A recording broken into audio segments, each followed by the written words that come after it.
بسم اللہ الرحمن الرحیم الحمد للہ وکفی وسلام علی عبادہ الذین اصطفی اما بعد فاعوذ باللہ من الشیطان الرجیم بسم اللہ الرحمن الرحیم لا اقسم بیوم القیامہ ولا اقسم بالنفس اللوامہ ایحسب الانسان ان لن نجمع عظامہ بلا قادرین علی ان نسوی بنانہ صدق اللہ العظیم وقد قال النبی صلی اللہ علیہ وسلم اللہم لا تکلنی الی نفسی طرفۃ عین وقد قال النبی صلی اللہ علیہ وسلم اللہم انی اعوذ بک من شر نفسی او کما قال علیہ الصلاۃ والسلام اللہم صل علی سیدنا محمد وعلی آل سیدنا محمد وبارک وسلم صلی اللہ علی النبی الامی صلی اللہ علی النبی الامی۔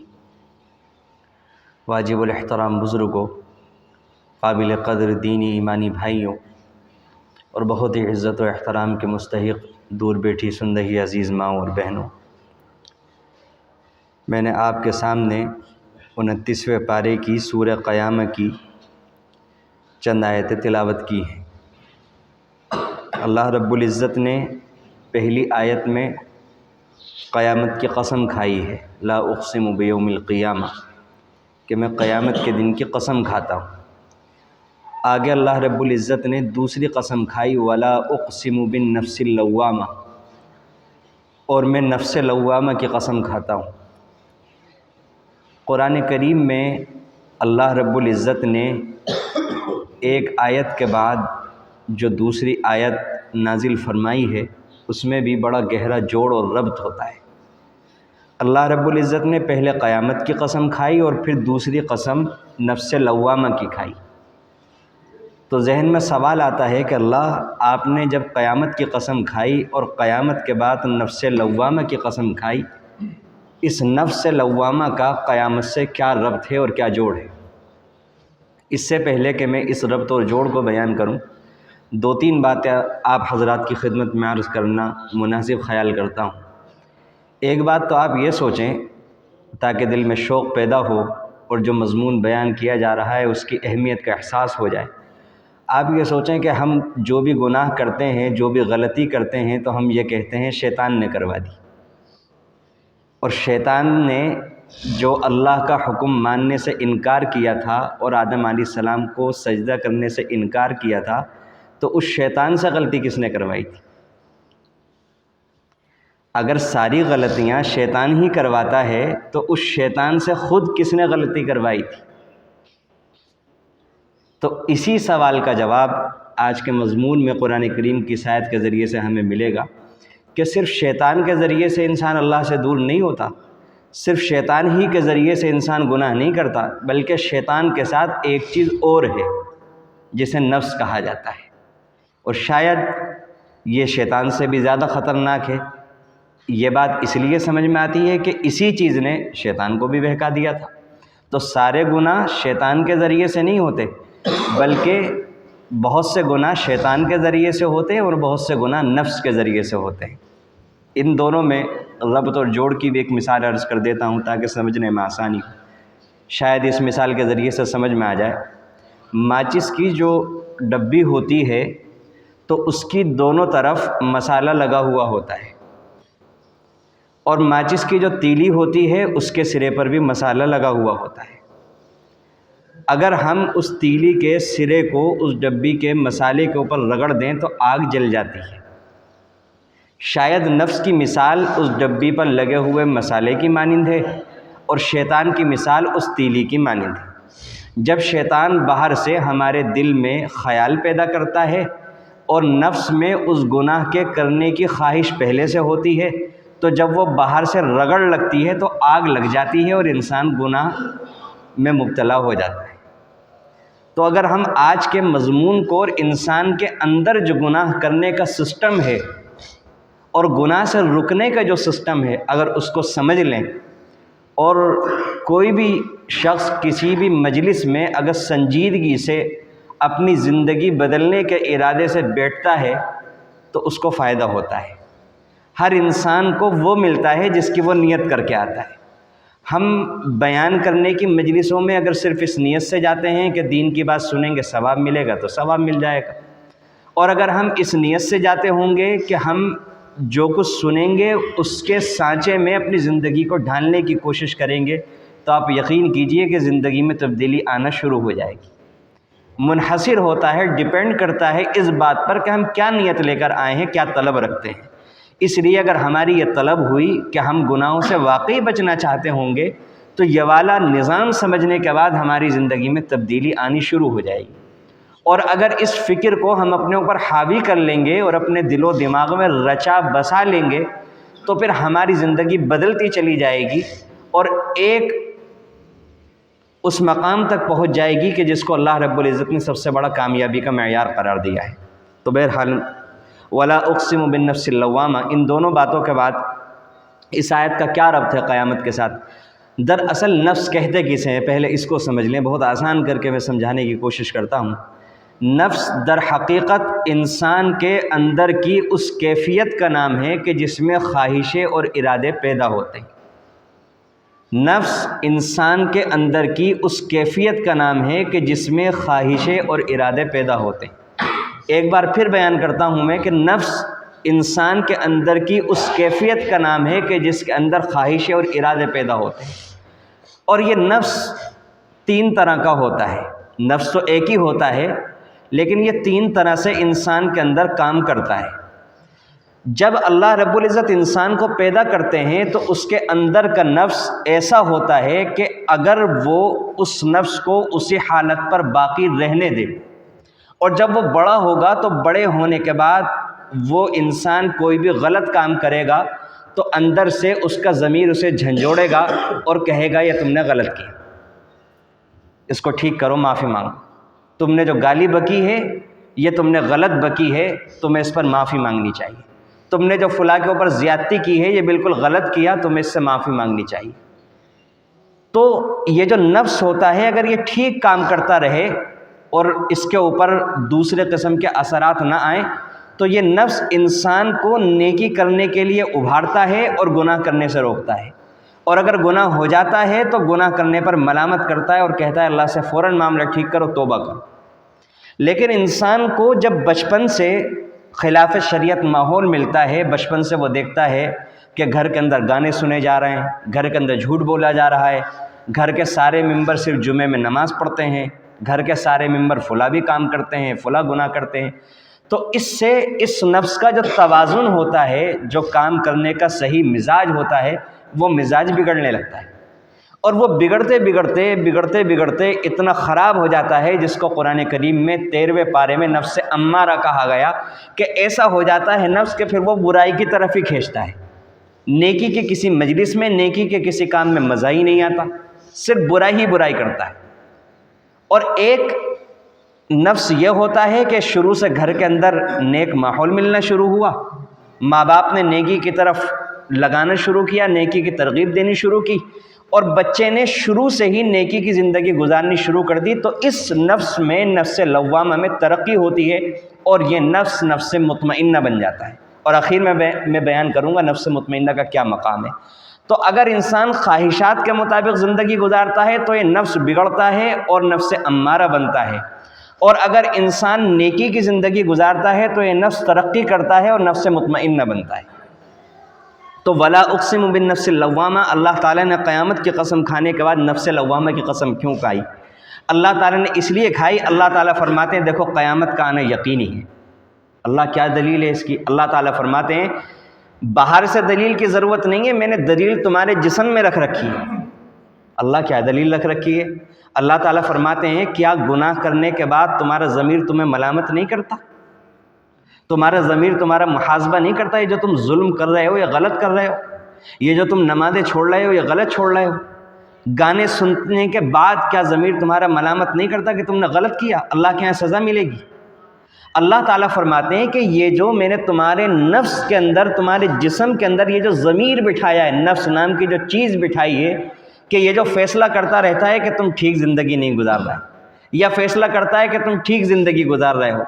نیکی کرتا ہے انسان تو اس کے اندر اطمینان پیدا ہوتا ہے، بدی کرتا ہے تو اس کے اندر بے چینی پیدا ہوتی ہے، یہ انسان کا نفس ایسا ہوتا ہے کہ باہر سے انسان جرا کر رہا ہوتا ہے، بحث کر رہا ہوتا ہے میں بہت اچھا انسان ہوں، اور اندر سے اس کا ضمیر اسی وقت اس کو ملامت کر رہا ہوتا ہے تو جھوٹا ہے، تو منافق ہے، تو نہایت گندے قسم کا انسان ہے کہ تو لوگوں کو بہکا رہا ہے، لوگوں کے سامنے اپنی پارسائی بیان کر رہا ہے، تو باہر سے بہت صاف ستھرا نظر آتا ہے لیکن تو اندر سے بہت گندا ہے۔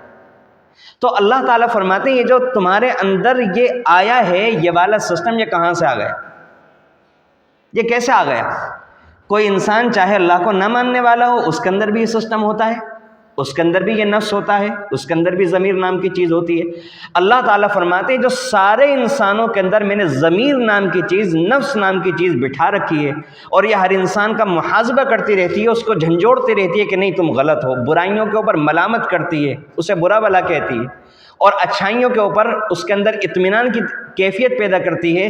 تو یہ اس بات کی علامت ہے کہ جیسے دنیا میں انسان کا یہ نفس اس کا حساب لے رہا ہے کہ یہ تم ٹھیک کر رہے ہو، یہ تم غلط کر رہے ہو، تو جب اللہ نے نفس کے اندر یہ چیز رکھی ہے تو دماغ اور عقل یہ کہتی ہے کہ پھر اللہ نے خارج میں بھی کوئی ایسی چیز رکھی ہوگی، کیونکہ دنیا میں نفس کہتا تو ہے لیکن سزا نہیں دے سکتا۔ تو یہ جو اندر کا سسٹم جس بات کی نشاندہی کر رہا ہے، سگنل دیتا ہے کہ نہیں غلط، بہت غلط چل رہے ہو، بہت غلط کام کر رہے ہو، تو اس غلطی کی سزا کہاں ملے گی؟ اللہ تعالیٰ فرماتے ہیں اسی سے انسان اگر قرآن نے نہ بھی دلیل دی ہوتی، اگر اللہ کے نبی نے نہ بھی بتایا ہوتا، تو اندر کا سسٹم عقلی طور سے یہ ماننے پر مجبور کرتا ہے کہ جو ہمارا سسٹم ہے اسی سے یہی بات سمجھ میں آتی ہے کہ ایک نہ ایک دن ضرور ایسا آئے گا کہ جس میں صحیح چلنے والوں کو اور غلط چلنے والوں کے درمیان انصاف ہو، کیونکہ دنیا میں تو صحیح چلنے والے بھی اور غلط چلنے والے بھی ایک ساتھ رہتے ہیں۔ دنیا میں تو نمازی کو بھی روزی ملتی ہے، بے نمازی کو بھی ملتی ہے، دنیا میں تو بد نگاہ کو بھی روزی ملتی ہے، بد نگاہی کرنے والے کو بھی روزی ملتی ہے، دنیا میں تو حلال کمانے والا بعض مرتبہ پیچھے رہ جاتا ہے اور حرام کمانے والا وہ آگے نکل جاتا ہے۔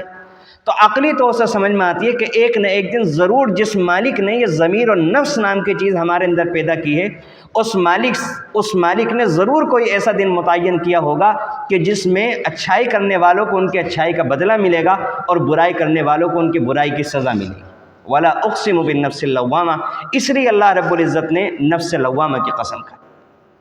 انسان کتنا ہی بے حس کیوں نہ ہو، انسان گناہ ہی کیوں نہ کر رہا ہو، لیکن اندر کا ضمیر یہ نہ رشوت قبول کرتا ہے، نہ یہ دباؤ قبول کرتا ہے، نہ یہ لالچ قبول کرتا ہے، یہ صاف اس سے کہتا ہے کہ دنیا چاہے اس انسان کو بہت اچھا مانتی ہو، دنیا اس کی عزت اور شرافت کی قسمیں کھاتی ہو، لیکن اندر کا ضمیر کہتا ہے کہ نہیں، تو دنیا کو دھوکہ دے سکتا ہے، میں تو تیرے ساتھ ہوتا ہوں جب تو گناہ کرتا ہے، تو کتنا ظالم ہے، کتنا سرکش ہے، تو ویسا نہیں ہے جیسا لوگ تجھے سمجھتے ہیں۔ آپ دیکھیے، غور کریں ہم کہ قابیل نے اپنے بھائی حابیل کو حسد کی وجہ سے قتل تو کر دیا، لیکن قتل کرنے کے بعد شرم کا احساس ہوا کہ لوگوں کو پتہ چل جائے گا، اس لیے اس کی لاش اور اس کا جسم چھپانے کا دل کے اندر داعیہ پیدا ہوا، اور اس کے جسم کو اپنے کندھے کو لاد کر کئی دنوں تک پھرتا رہا۔ پھر اللہ تعالیٰ نے کوے کو بھیجا اور ایک کوے نے دوسرے کوے کو مارا، پھر اس نے زمین کھودی، دفنایا، اور اللہ تعالیٰ نے دفن کی رہنمائی فرمائی اور دفن کا سلسلہ ہوا۔ تو گناہ تو کر دیا تھا حسد کے جذبات سے مغلوب ہو کر، لیکن گناہ کرنے کے بعد فوراً ضمیر نے جھنجھوڑا کہ نہیں، تو نے بہت غلط کیا، بہت شرم کا کام کیا۔ آپ کسی سے بھی پوچھ لیجئے، شرابی شراب ضرور پیتا ہے، زانی زنا ضرور کرتا ہے، لیکن شرابی کے دل میں اچھائی جو ہوتی ہے وہ نیکی کے لیے ہی ہوتی ہے، اسے معلوم ہوتا ہے کہ میں غلط کر رہا ہوں۔ حتیٰ کہ ایک انسان چوری کر رہا ہوتا ہے، ڈاکہ ڈال رہا ہوتا ہے، لیکن وہی انسان یہ چاہتا ہے میرے گھر میں کوئی چوری نہ کرے، میرے گھر میں کوئی ڈاکہ نہ ڈالے۔ کیوں؟ کیونکہ اسے یہ چیز بری معلوم ہوتی ہے۔ تو انسان جذبات سے اور خواہشات سے مغلوب ہو کر کے گناہ تو کر لیتا ہے، لیکن اس کا ضمیر ہمیشہ اسے بتاتا رہتا ہے کہ صحیح راستہ کیا ہے۔ وَلَا أُقْسِمُ بِالنَّفْسِ اللَّوَّامَةِ، اللہ رب العزت نے نفس لوامہ کو فرمایا کہ نفس لوامہ کا ہونا یہ اللہ کی بہت بڑی نعمت ہے۔ اگر ہمارا ضمیر ہمیں گناہوں پر جھنجھوڑ رہا ہے اور ابھی مرا نہیں ہے، ہم نے اس کا قتل نہیں کیا، ہم نے اس کا گلا نہیں گھونٹا ابھی، تو یہ اللہ کی بہت بڑی نعمت ہے، اللہ کی بہت بڑی نعمت ہے۔ ہم اپنی ضمیر کی آواز کو سنیں اور اپنے نفس کو اور پاکیزہ بنائیں اعمال صالحہ کے ذریعے سے، اور گناہوں سے دوری بنا کر کے انشاءاللہ یہ ہمارا نفس مطمئنہ بن جائے گا۔ آگے اللہ تعالیٰ فرماتے ہیں یحسب الانسان ولن نجمع عظامہ، کیا انسان یہ سمجھتا ہے کہ ہم اس کی ہڈیوں کو جمع نہیں کر سکیں گے؟ بلا قادرین علی ان نسوی بنانا، کیوں نہیں، ہم تو اس بات پر بھی قادر ہیں کہ اس کے پورووں کو بھی جمع کر دیں گے۔ عجیب ایک نقطہ دیکھیے آپ، اور اللہ کی اس کلام کے حقانیت کا یقین ہمارا بڑھے گا اس نقطے کے بعد۔ اللہ تعالیٰ فرماتے ہیں کہ لوگ یہ سمجھتے ہیں، جو لوگ اللہ کو نہیں مانتے اور اسلام کو صحیح نہیں سمجھتے، وہ لوگ یہ سمجھتے ہیں اتنے سارے بندوں کو، کروڑوں اربوں خربوں بندوں کو، ہر ایک کی شکل، ہر ایک کے دانت، ہر ایک کی ہڈیاں اللہ تعالیٰ کیسے پیدا کریں گے؟ اللہ تعالیٰ نے جو جواب دیا وہ یہ فرمایا کہ بلا قادرین، کہ ہم تو اس بات پر بھی قادر ہیں کہ انسان کے جوڑ کو، پوروے کو بھی ٹھیک کر دیں گے۔ اب دیکھیے اللہ تعالیٰ نے پوروے کا کیوں نام لیا؟ اب آپ دیکھیے، غور کیجئے کہ انسان کے جسم کے بہت سارے اعضاء اندر کے اور باہر کے ایسے ہیں کہ وہ ایک انسان کے سب کچھ، ایک انسان کے جسم میں وہی چیزیں ہوتی ہیں پھر بھی الگ ہے۔ مثال کے طور پر چہرہ ہے، ایک انسان کے چہرے میں ناک ہوتی ہے، دونوں آنکھیں ہوتی ہیں، ہونٹ ہوتے ہیں، سب کا ایسا ہی ہوتا ہے، لیکن اس کے باوجود نظر سب الگ الگ آتی ہے۔ زبان اور دانت منہ میں ویسے ہی ہوتے ہیں لیکن آوازیں سب کی جدا ہوتی ہیں۔ بالکل اسی طرح انسان کے یہ آدھے انچ کے جو پوروے ہیں، اس کے اندر جو نشانات ہوتے ہیں وہ اللہ رب العزت نے ہر ایک کے الگ بنائے، اور سائنس نے اس بات کو اب پکڑا، اور قرآن کریم نے 1500 سال پہلے یہ کہا کہ ہر ایک کے جو فنگر پرنٹس الگ ہوتے ہیں، پورووں کے جو نشان الگ ہوتے ہیں، ہم تو وہ بھی بنا دیں گے انہی نشانوں کے ساتھ، الگ الگ کے ساتھ۔ قرآن میں اللہ نے بنانا ہی وہ فرمایا۔ اب آپ دیکھیں سائنس جس تحقیق تک اور جس ریسرچ تک آج پہنچ رہی ہے کہ فنگر پرنٹ الگ ہوتے ہیں، تو قرآن کریم نے اسی لفظ کو بیان کیا، علی نسخ کے چہروں کی کیا بات ہے اور چیزوں کی کیا بات ہے، ہم تو پور ویسے بنا دیں گے، فنگر پرنٹ تک الگ جو الگ ہوتے ہیں اس کے ساتھ دوبارہ کھڑا کر دیں گے، علی نسوی بنانا۔ کیا یہ سننے کے بعد ہمارا قرآن پر ایمان تازہ نہیں ہوگا؟ کیا یہ سننے کے بعد ہمارا دل نہیں کرے گا کہ واقعی ہم سے کتنی بڑی چوک ہوتی ہے کہ ہم اللہ کے کلام کو نہیں پڑھتے؟ ہمیں اللہ کے کلام کو پڑھنا چاہیے، یہ کتنے آگے کی چیز ہے، یہ کتنے اینڈواس ہے، اور یہ واقعی اللہ کا کلام ہے، اور اس کی ہمیں قدر کرنے کی ضرورت ہے۔ ہم سے بہت زیادہ زیادتی ہوتی ہے اللہ کے کلام کے ساتھ۔ بل یرید الانسان لیفجر امامہ، اصل اللہ تعالیٰ نے مرض بیان فرمایا کہ اصل بات یہ ہے کہ لوگوں کو یہ نہیں ہے کہ قیامت قائم نہیں ہو سکے گی، یا مسلمانوں کو کہہ لیجئے کہ مسلمان یہ نہیں سمجھتے کہ قیامت قائم نہیں ہوگی۔ سوال یہ پیدا ہوتا ہے کہ اگر قیامت کے قائم ہونے کا یقین ہے تو گناہ کیسے کر رہے ہیں؟ اللہ تعالیٰ نے اس کا جواب فرمایا بل یرید الانسان لیفجر امامہ، کہ اصل بات یہ ہے کہ انسان یہ چاہتا ہے کہ گناہ کا سلسلہ جاری رہے، میں گناہ کرتا رہوں۔ اللہ تعالیٰ نے جو ضمیر رکھا ہے اس ضمیر کی پرواہ کیے بغیر میں گناہ کرتا رہوں، اس وجہ سے وہ ایسی باتیں گھڑ لیتا ہے۔ مثال کے طور پر ہم مسلمان کیا کہتے ہیں؟ ہم مسلمان یہ کہتے ہیں کہ بھائی اللہ تعالیٰ تو نقطہ نواز ہے، نمازیں نہیں پڑھ رہا ہے، سارے گناہ کرتے رہیں گے، اور اللہ تعالیٰ نقطہ نواز ہے، اللہ تعالیٰ مغفرت فرما دیں گے۔ یہ کیا چیز ہے؟ یہ وہی ہے بل یرید الانسان لیفجر امامہ۔ ضمیر کہتا ہے کہ نہیں، ہم تو اتنے گنہگار ہیں، ہم ٹھیک نہیں چل رہا ہے، مال دبا رکھا ہے، کسی کی بلڈنگ دبا رکھی ہے، میراث کی تقسیم نہیں کر رکھی، یتیموں کا مال دبا رکھا ہے، برابر حقوق العباد میں کوتاہیاں، نماز پڑھتے ہی نہیں، سارے گناہ ہو رہے ہیں، کیسے معافی ہو جائے گی؟ اللہ نے قرآن میں جو لکھ کے دیا اس کے خلاف جا کر کے معافی ہو جائے گی؟ نیک اور بس سارے برابر ہو جائیں گے قیامت کے دن؟ ضمیر کہتا ہے کہ نہیں ہوگی، لیکن اس کے باوجود انسان نہیں مانتا، اور انسان اس طرح کی باتیں کرتا ہے۔ کیوں؟ کیونکہ وہ یہ چاہتا ہے کہ ابھی میں اور گناہ کروں، ابھی میں اور عیاشیاں کروں، ابھی میرا ظلم کا نظام اور ایسے ہی چلتا رہے، تو ضمیر کے خلاف جا کر کے وہ گناہ کرنا چاہتا ہے، اس وجہ سے وہ ایسے اعمال انجام دیتا ہے۔ یسأل ایان یوم القیامہ، وہ کہتا ہے کہ قیامت کا دن کب واقع ہوگا؟ اللہ تعالیٰ فرماتے ہیں فَإِذَا بَرِقَ الْبَصَرُ وَخَسَفَ الْقَمَرُ، جب آنکھیں چندیا جائیں گی اور چاند گہنا جائے گا، چاند کو گہن لگ جائے گا، اور سورج اور چاندوں کی حدیں ختم ہو جائیں گی، دونوں بے نور ہو جائیں گے۔ یقول الانسان یومئذ، سوچیں ہم جب چاند بے نور ہو جائے گا، چاند و سورج کی حدیں ختم ہو جائیں گی، ستاروں کی حدیں ختم ہو جائیں گی، سمندر کی حدیں ٹوٹ جائیں گی، کیا اتھل پتل مچے گی دنیا کے اندر۔ انسان اس وقت کہے گا، بے عمل جو انسان ہوگا اور اللہ کا انکار کرنے والے جو لوگ ہوں گے، اب کہاں بھاگے؟ اب انسان کے پیچھے جانور لگتا ہے تو وہ گھر میں بھاگ جاتا ہے، انسان کو کسی کی طرف سے ذلت کا سامنا ہونے کا ڈر ہوتا ہے تو وہ گھر کے اندر چھپ جاتا ہے، گھر چھوڑ کر کے کسی اور علاقے میں چلا جاتا ہے، اور جب موت آئے گی تب کہاں بھاگے گا انسان؟ جب قیامت کا دن ہوگا تب کہاں بھاگے گا انسان؟ اللہ تعالیٰ نے اسی کو کہا، انسان اس دن کہے گا اب کہاں بچ کر بھاگوں؟ دنیا میں تو بھاگ جایا کرتا تھا، اب کہاں بچ کر کے بھاگوں؟ کلا لا وزر الی ربک یومئذ المستقر، اللہ تعالیٰ نے جواب دیا کہ نہیں، اس دن کوئی بچنے کی جگہ نہیں ہوگی، اب تو اللہ کے سامنے جانا پڑے گا اور حساب کتاب دینا پڑے گا کیا کرا ہے دنیا کے اندر، نمازیں پڑھی تھی نہیں پڑھی تھی، حقوق العباد ادا کیے تھے نہیں کیے تھے، اب تو ایک ایک چیز کا جواب دینا ہے۔ يُنَبَّأُ الْإِنسَانُ يَوْمَئِذٍ بِمَا قَدَّمَ وَأَخَّرَ، اس دن انسان کو آگاہ کر دیا جائے گا بما قدم، ان باتوں سے جو اس نے آگے بھیجی، وَأَخَّرَ جو اس نے پیچھے چھوڑی۔ جنت پانے کے لیے کچھ کام دنیا میں کرنے پڑتے ہیں اور کچھ کام چھوڑنے پڑتے ہیں۔ چھوڑنا کیا پڑتا ہے؟ گناہوں کو، اور کرنا کیا پڑتا ہے؟ نیکی کے کام۔ بہت سے لوگ اس کے خلاف کرتے ہیں، گناہ کرتے ہیں اور نمازیں چھوڑتے ہیں، نیکی کے کام چھوڑتے ہیں۔ تو اللہ تعالیٰ فرماتے ہیں کہ پتہ تو انہیں پہلے سے ہوگا، کیونکہ نفس ہر سال بتاتا ہے، ہر دن ہر وقت بتاتا ہے کہ نہیں تم ٹھیک نہیں چل رہا ہے، قبر میں سزا بھگتنی پڑے گی جو تم زندگی گزار رہے ہو۔ اللہ تعالیٰ فرماتے ہیں بل الانسان علی نفسی بصیرہ، انسان خود اپنے نفس پر آگاہ ہے، گواہ ہے کہ نہیں میں مجرم ہوں، خود اعتراف ہوگا اس کے دل کے اندر کہ نہیں میں نے مجرمانہ زندگی گزاری تھی۔ لیکن اللہ تعالیٰ فرماتے ہیں پھر بھی ہم بطور دلیل کا اس کے سامنے اس کا سارا کالا چٹا کھول کر کے رکھ دیں گے، وَلَوْ أَلْقَى مَعَاذِرَ، اگرچہ وہ کتنے بھی عذر بیان کرے، وہاں بھی انسان عذر بیان کرے گا۔ جیسے یہاں کہتا ہے نا انسان کہ فجر میں کیوں نہیں پڑھتے، آنکھ نہیں کھلتی۔ آنکھ کیوں نہیں کھلتی؟ کیونکہ انسان رات کو دیر سے سوتا ہے، اٹھنے کا ارادہ ہی نہیں ہوتا۔ یہ جو جھوٹے بہانے ہوتے ہیں نا، اب اللہ کے سامنے جب بیان کرے گا، قرآن میں اللہ نے کہہ دیا وَلَوْ أَلْقَى مَعَاذِرَ، وہاں بھی انسان ایسے عذر بیان کرے گا کہ اللہ میں تو چاہتا تھا پڑھنا، اللہ کہیں گے جھوٹ بولتا ہے، اگر پڑھنا چاہتا تو رات کو جلدی سوتا۔ جب تمہیں معلوم ہے کہ تم 7-8 گھنٹے سے پہلے نہیں سو سکتے، اور نماز میں جب 2 گھنٹے 3 گھنٹے باقی ہیں تم بستر کے لیے جا رہے ہو، جھوٹ بول رہے ہو۔ پانی کی موٹر کھولنے کے لیے اٹھتے ہو، جب چاہتے ہو وہاں کھلتی ہے، گھومنے جانا ہوتا ہے تو اٹھتے ہو، بچوں کو اسکول چھوڑنے جانا ہوتا ہے تو اٹھتے ہو، اور سردیوں میں تو فجر سے پہلے اٹھتا ہے انسان جب بچوں کو اسکول چھوڑنے جانا ہوتا ہے، بلکہ تہجد کے وقت میں اٹھتا ہے۔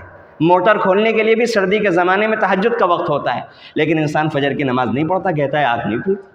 وَلَوْ أَلْقَى مَعَاذِرَ، کتنے بھی عذر بیان کرے، اللہ کہتا ہے کہ آئے گا حساب کا دن، پڑھنے والے اور نہ پڑھنے والے برابر نہیں ہوں گے، حساب ہوگا۔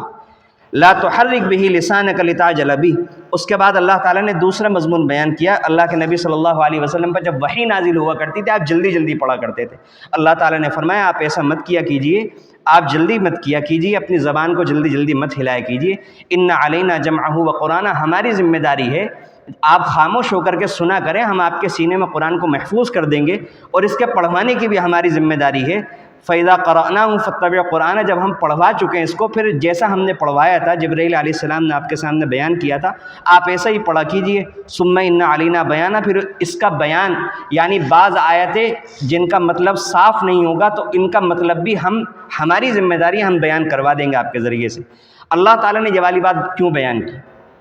بظاہر ابھی قیامت کا مضمون چل رہا تھا، اور ابھی اللہ کے نبی صلی اللہ علیہ وسلم کا یہ والا مضمون آ گیا۔ بڑی عجیب بات ہے، مجھے بڑی تفسیر کی کتابیں کھنگالنی پڑی، لیکن مزہ آ جاتا ہے۔ واقعی اللہ کا کلام تو اللہ کا کلام ہے۔ حکیم الامت حضرت تھانوی رحمۃ اللہ علیہ نے جو بات لکھی ہے، مزہ آ جاتا ہے پڑھ کر۔ انہوں نے مثال دی کہ آپ مثال سے سمجھیں کہ ایک بچے کو اس کے والد نصیحت کر رہے ہیں کہ بیٹا بری صحبت میں نہ بیٹھنا، اور وہ بچہ کھانا کھا رہا ہے، اچانک والد نے دیکھا کہ اس بچے نے کوئی کانٹا یا کوئی ہڈی یا کوئی ایسی چیز اٹھا لی۔ اب باپ نصیحت کو موقوف کر کے کہتا ہے کہ بیٹا اس نوالے کو نکالو، کہیں تمہارے تکلیف نہ ہو جائے۔ تو وہ جو محبت ہوتی ہے، اس محبت کی وجہ سے باپ اپنی بات کی رب کی پرواہ نہیں کرتا، بے ربط بات کہہ دیتا ہے۔ اسی طرح اللہ تعالیٰ نے جب قرآن کے نازل ہوتے وقت دیکھا جناب رسول اللہ صلی اللہ علیہ وسلم کا آپ پریشان ہو رہے ہیں کہ وحی کا کوئی حصہ مجھ سے رہ نہ جائے، فوراً آپ کی محبت میں اللہ تعالیٰ نے فوراً کہا کہ نبی آپ پریشان مت ہوئیے، اپنی زبان نہ ہلائیے، ہم اس قرآن کریم کو آپ کے سینے میں محفوظ کر دیں گے، آپ پریشان مت ہوئیے۔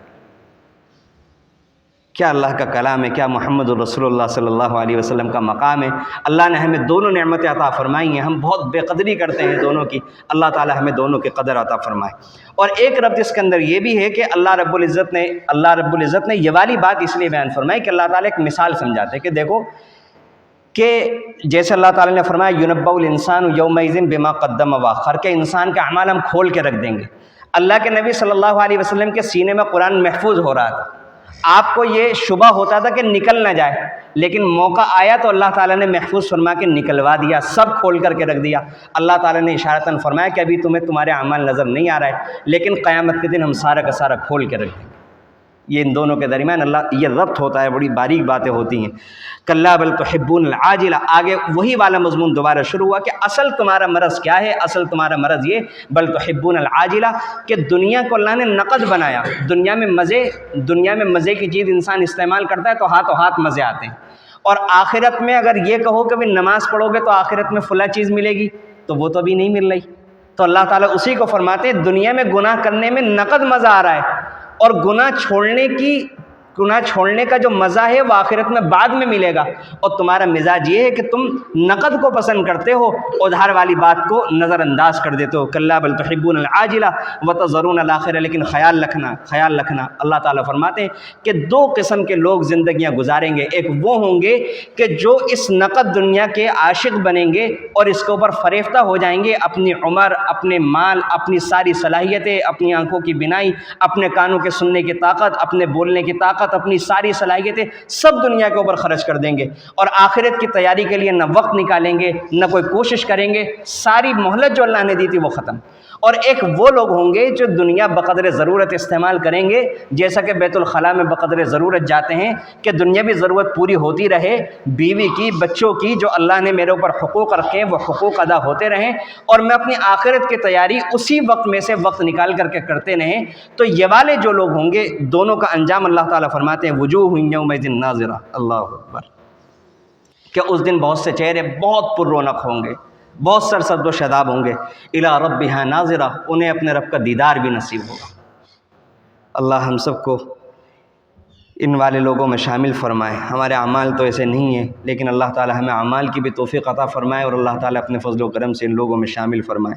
ووجوہ یومئذ باصرہ، اور اس دن بہت سے چہرے ایسے ہوں گے کہ ہوائیاں اڑی ہوئی ہوں گی، تظن ان یفعل بها، کیونکہ پہلے سے پتہ ہوگا کہ ہم نے دنیا میں نمازیں تو پڑھی نہیں تھی، ہم نے تو فلاں گناہ بھی کیے تھے، تظن ان یفعل بها فاقرہ، اب انہیں پتہ ہوگا کہ ان کے اوپر ان کی کمر توڑنے والی مصیبت نازل ہونے والی ہے۔ جب رزلٹ آنے والا ہوتا ہے نا تو بچوں کو پہلے سے پتہ ہوتا ہے، جن بچوں نے پورے سال محنت کری ہوتی ہے وہ خوش ہوتے ہیں کہ اب تو ہم فرسٹ آئیں گے، پورے اسکول کے اندر ہماری انعام بری ہوگی، گھر سے بھی انعام ملے گا، اسکول سے بھی انعام ملے گا، سب کے سامنے عزت ہوگی۔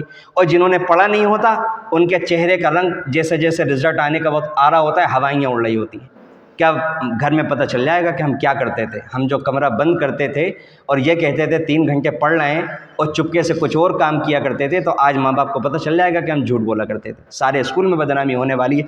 وہی آخرت میں ہوگا کہ جس نے جیسا عمل کیے ہوں گے، جس نے اچھے عمل کیے ہوں گے، اس کا چہرہ تر و تازہ ہوگا کہ اب تو اجرت ملنے والی ہے، اب تو اللہ کی طرف سے انعام ملنے والا ہے، اور جنہوں نے الٹے سیدھے کام کر رکھے ہوں گے ان کی ہوائیاں اڑیں گی۔ تو اللہ تعالی ہمارا حشر ان لوگوں کے ساتھ نہ فرمائے۔ اللہ تعالیٰ فرماتے ہیں کلا اذا بلغت التراقی، کہ لوگوں یہ سمجھ لو کہ وہ قیامت تو جب آئے گی لیکن ایک قیامت کی چھوٹی سی شکل تو آنے والی ہے جسے تم موت کہتے ہو۔ اب اللہ نے ایک منظر کشی کی ہے، ہرگز ایسا نہیں، اذا بلغت التراقی، جب انسان کی جان ہنسلی میں پہنچ گئی، اللہ اکبر۔ اللہ تعالیٰ نے یہ نہیں فرمایا پہنچ جائے گی، اب اللہ تعالیٰ منظر کھینچ رہے ہیں، پہنچ گئی، یعنی یہ سمجھ لو کہ آج نہیں تو کل آپ کا میرا سب کا یہ انجام ہونے والا ہے۔ تصور باندھو اس وقت کا، اس بے بسی کا، کہ جب ہم پڑے ہوئے ہیں بستر کے اوپر اور جان نکلنی شروع ہو گئی اور روح نکلتے نکلتے ہنسلی کو پہنچ گئی۔ وقیل من راق، اور کہنے والے کہہ رہے ہیں، آواز لگانے والوں نے آواز لگا دی، ہے کوئی جھاڑ پھونک کرنے والا؟ عرب کے زمانے میں آخری علاج جو ہوتا تھا وہ جھاڑ پھونک ہوا کرتا تھا۔ آج کے زمانے میں یہ سمجھ لیجئے اس کی جگہ کہ کوئی آواز لگا رہا ہوگا کہ کسی ڈاکٹر کو لے کر کے آ جاؤ، کوئی کہہ رہا ہوگا ایمبولینس کو بلا لو، کوئی کہہ رہا ہوگا دل پر ہاتھ رکھ کر کے دیکھو دھڑکن چل رہی ہے نہیں چل رہی، کوئی کہہ رہا ہوگا کہ ناک پر ہاتھ رکھ کر کے دیکھو آکسیجن آ رہی ہے نہیں آ رہی۔ اس طرح کے جو آخری وقت کے جملے ہوتے ہیں بے بسی کا، اللہ تعالیٰ فرماتے ہیں وہ منظر یاد کرو، یہ آنے والا ہے ہر انسان کا۔ وظن انہ الفراق، باہر والے تو یہ سب کر رہے ہوں گے کہ ڈاکٹر کو بلا لو، انجیکشن لگوا دو، فلا کر لو فلا کر لو، اور وہ انسان اس کو پتہ چل رہا ہوگا، اس کے سامنے اس دنیا کے اس عالم کے پردے ہٹ چکے ہوں گے، اور اسے سمجھ آ رہا ہوگا انہ الفراق، آ گیا وہ وقت، جدائی کا وقت آ گیا، اب بیوی بچوں کو چھوڑنے کا وقت آ گیا، اب ماں باپ کو چھوڑنے کا وقت آ گیا. اب وہ گھر جس کی ایک ایک لائٹ، جس کا ایک ایک پینٹ اور ایک ایک انچ کو میں نے بڑی خوبصورتی سے نکھارا تھا، اس کو سجایا تھا، ایک ایک چیز کے اندر میری جان اٹکی ہوئی ہوتی تھی، کپڑوں کے اندر، جوتوں کے اندر، ٹوپی کے اندر، ایک ایک چیز کے اندر جو میری جان اٹکی ہوتی تھی، آج ساری چیزوں میں سے جان اللہ کی طرف سے نکلنے والی ہے اور سب کچھ چھوٹنے والا ہے. یہ مکان، یہ بلڈنگیں، یہ بنگلے، یہ گاڑیاں، یہ فلاں، یہ دوستیاں، یہ یاریاں، یہ رشتہ داریاں، یہ وعدے، یہ لمبے لمبے پلاننگ، یہ لمبے لمبے عزائم، سب سے جدا ہونے کا وقت آ رہا ہے اور یہ میرا اور آپ کا سب کیا آنے والا ہے. والتفت الساق بالساق، پنڈلیوں سے جان نکل گئی، پنڈلیاں بے جان ہو گئیں، پنڈلی پر پڑی ہوئی ہے بے بسی کے مارے. انسان چلنا چاہ رہا ہے، ہلانا چاہ رہا ہے، زبان سے کچھ کہنا چاہ رہا ہے، کہہ نہیں پا رہا. الی ربک یومئذ المساق، اب وہ سمجھ جائے گا کہ اب تو اللہ کے پاس جانے کا وقت آ گیا. فلا صدق ولا صلی، اللہ فرماتے ہیں کہ ہائے افسوس اس انسان کے اوپر، اتنے لمبے سفر کے اوپر جانا تھا.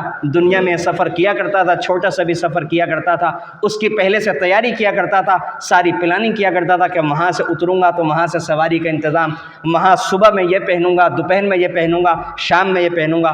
ہائے افسوس اس انسان کی عقل کے اوپر، اتنا لمبا سفر، اتنے لمبے سفر میں کیا کام آتا؟ وہاں نمازیں کام آتی، وہاں صدقات کام میں آتے، وہاں اللہ کے حق ادا کرنے کام آتے، لمبی دعائیں کام آتی، تسبیحات کام آتی، بڑوں کی دعائیں کام آتی، حقوق جو ادا کیے ہوئے تھے وہ کام میں آتے. لیکن افسوس اس انسان پر، لا صدقہ، اس نے تصدیق نہیں کی، اس نے سچا نہیں سمجھا اللہ کی طرف سے جو باتیں بیان کی گئیں. ولا صلی، نماز نہیں پڑھی.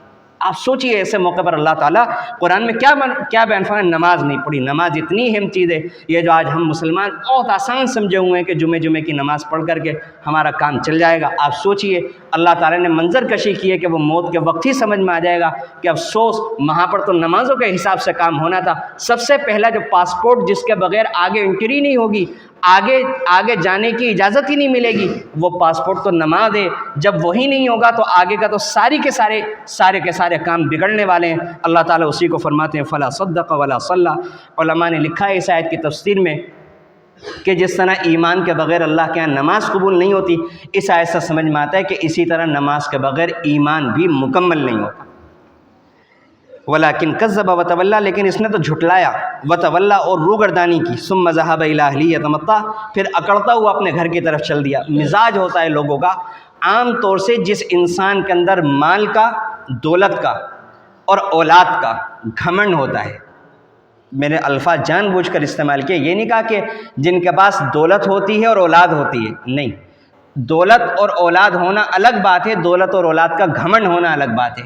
اسی لیے اللہ کے نبی صلی اللہ علیہ وسلم نے مالداری کی اکڑ سے پناہ مانگی ہے.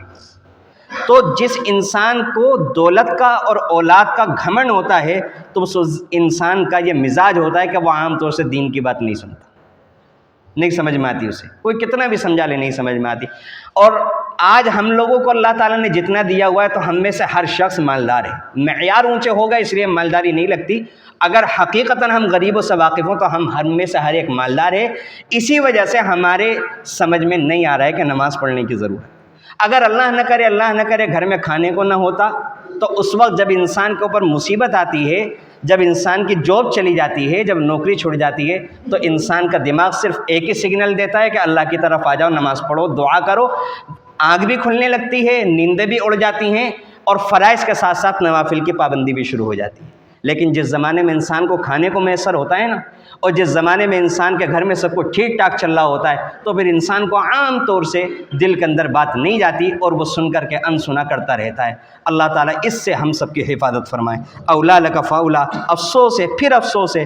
ثم اولا لک فاولا، پھر افسوس. اللہ نے 4 بار افسوس جتائے ایسے انسان کے اوپر کہ جس نے اتنے لمبے سفر کی تیاری نہیں کی. ایحسب الانسان ان یترک سدی، کیا انسان یہ سمجھتا ہے کہ اسے ایسے ہی چھوڑ دیا جائے گا؟ بیکار.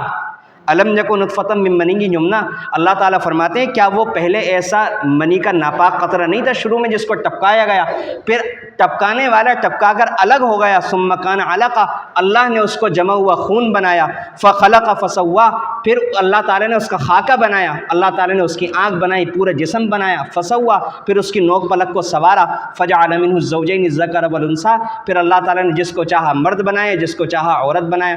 جو اللہ ایک منی کے قطرے سے ایسا شاندار انسان بنا سکتا ہے، الیس ذلک بقادر علی ان یحیی الموتیٰ، کیا وہ اس بات پر قدرت نہیں رکھتا کہ وہ مردوں کو دوبارہ زندہ کرے گا؟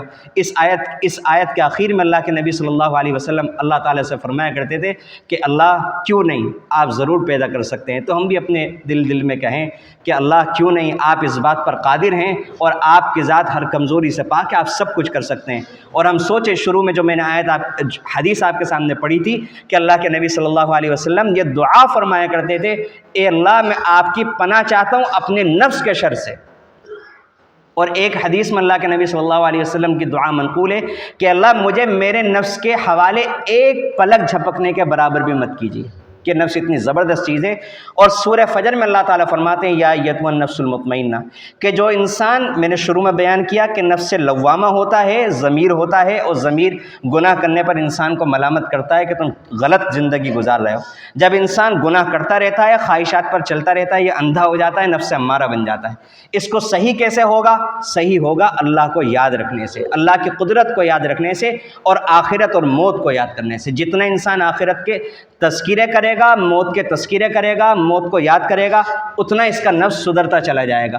اور سدھرتے سدھرتے ایک وقت آتا ہے کہ اس کا نفس مطمئنہ بن جاتا ہے۔ پھر اللہ تعالیٰ اس نفس سے قیامت کے دن کہیں گے یا ایتھا النفس المطمئنہ، اے پاکیزہ نفس، تو نے پاک کر لیا تھا اپنے آپ کو گناہوں سے، ارجعی الی ربکی، اب تیرا بدلہ یہ ہے، تو مجھ سے راضی رہتا تھا، بیماری میں بھی تو راضی رہتا تھا اور صحت کے زمانے میں بھی راضی رہتا تھا۔ جب میں نے تیرے کاروبار کو ذرا گھٹایا تو جب بھی راضی رہا، جب بڑھایا تو نے جب بھی اللہ کا شکر ادا کیا، تو ہر حال میں اطمینان میں رہتا تھا، میرے وعدوں پر بھروسہ کرتا تھا۔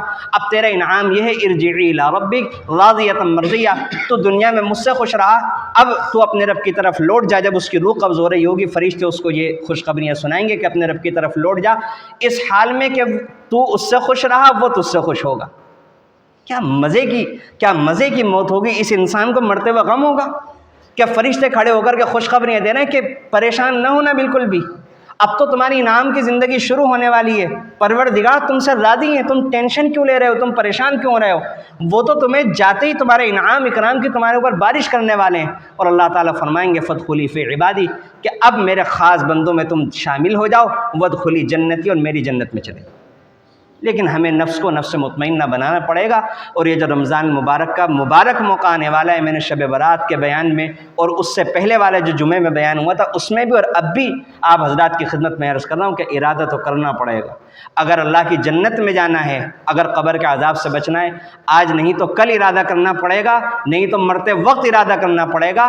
ابھی اللہ نے اختیار دیا ہوا ہے، اب ارادہ کر لیں، نہیں تو مجبور ہو کر کے جھک مار کر کے ارادہ کرنا پڑتا ہے انسان کو، لیکن موت کے وقت ارادہ کرنا فائدہ مند نہیں ہوتا۔ اس لیے ہم ابھی ارادہ کر لیں، اللہ کے لیے اپنی زندگیوں کو بدل لیں، نمازوں کی پابندی کی طرف آ جائیں، گناہوں کے چھوڑنے کی طرف آ جائیں، اللہ کا بھی حق ادا کرنے اور اللہ کے بندوں کا بھی حق ادا کریں، اور اللہ سے دعائیں مانگے کہ اللہ ہماری زندگیوں کو بدل دیجیے، اللہ ہمارے دلوں کو بدل دیجیے، اللہ ہمارے نفس کو پاک فرما کر نفس لوامہ اور پھر نفس مطمئنہ بنا دیجیے۔ اللہ رب العزت سے یہ والی چیز جو عام مہینوں میں بہت مشکل سے حاصل ہوتی ہے، اب آنے والے مہینے میں بہت آسانی سے حاصل ہو سکتی ہے۔ نفس امارہ نفس لوامہ بھی بن سکتا ہے، اور محنت کر کے نفس لوامہ نفس مطمئنہ بھی بن سکتا ہے، اور یہیں پر ہمیں پہنچنا ہے۔ اللہ رب العزت سے دعا ہے اللہ تعالی ہم سب کو عمل کی توفیق عطا فرمائے، آمین۔ وآخر دعوانا الحمدللہ۔